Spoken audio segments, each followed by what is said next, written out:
Okay, girls, maybe there are some boys out there as well. This is an experiment. I've never used this software before. Your title is shopping and types of goods, as you can see on the screen. Write your title and your date and underline your title and date. Pause the screen whilst you're doing this.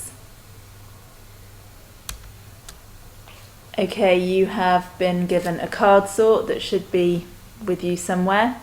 You've got a selection of cards showing different types of products.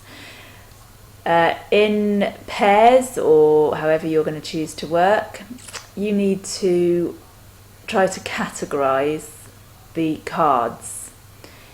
I'm not going to tell you the categories, so you make 2 or 3 piles of goods and you come up with a category name. So for example, if you chose to group all of the pink things together, you would say this is my pink group.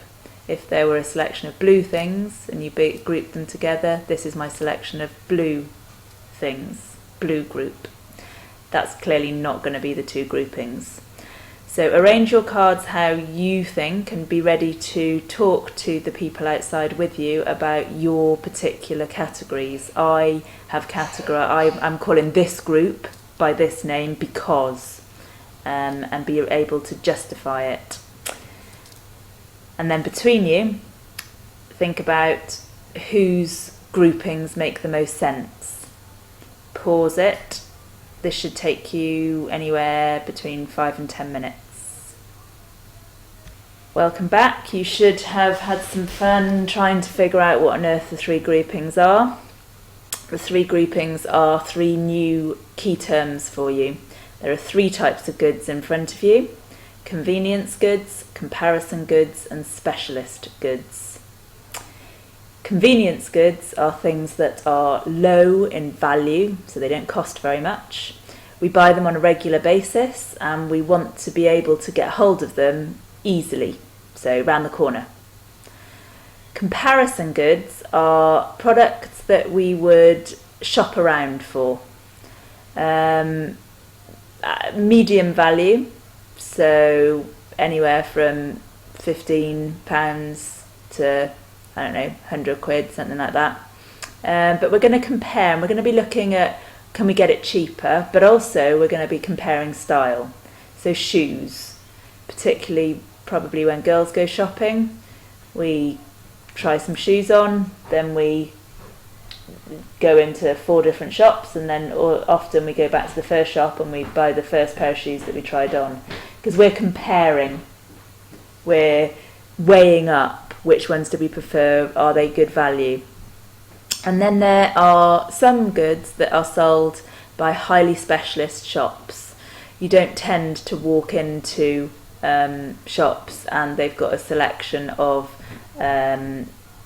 sofas and a selection of high heel shoes right next to each other. Some shops specialise in certain types of products, and we call these specialist goods. Now, department stores kind of mess it up a little bit, because somewhere like John Lewis does have high-heeled shoes and sofas and tellies and iPads and ironing boards.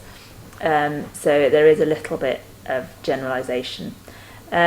So using these 3 categories, you're going to regroup your cards so that you get your cards into what you consider to be the correct columns. In your book, set up a table, title your 3 columns: convenience, comparison, specialist goods, and write 3 examples of each type of good. Pause the recording. Okay. Hopefully you've got things like toilet roll, baked beans in your convenience column.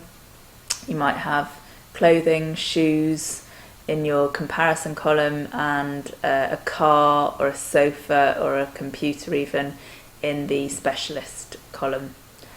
You've got a worksheet in front of you somewhere out there. You can now begin the worksheet, do all of the questions and stick the worksheet into your books. Art school. That's my little boy in the background. Don't know if you can hear him. Right, this was a test. Hopefully I can figure out what to do with it. Well done.